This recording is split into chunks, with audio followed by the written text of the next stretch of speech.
Daily Forex, this is Chris taking a look at the euro. The euro is starting to melt down a little bit against the US dollar, although in an orderly fashion as we are well below the 1.1550 level.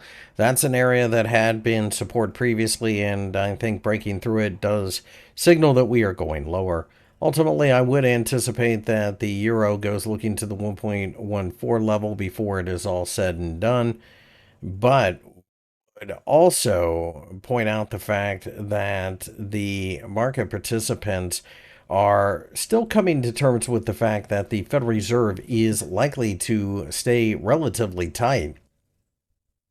Most traders at this point in time are looking at this through the prism of the US dollar strengthening around the world.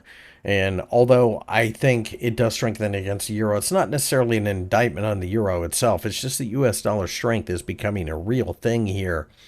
Demand for treasuries starting to pick up, and that drives up demand for the dollar. Yields are down just a touch for the day, but not enough to make a huge difference.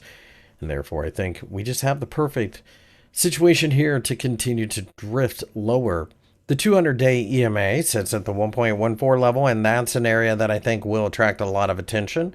If we can break down below there, then things could get rather ugly, but right now I think we're in a situation where it's only a matter of time before we roll over on any rally. The 50-day EMA is sitting at the 1.1649 level and drifting lower, so it is going to continue to be a little bit of a ceiling for this market.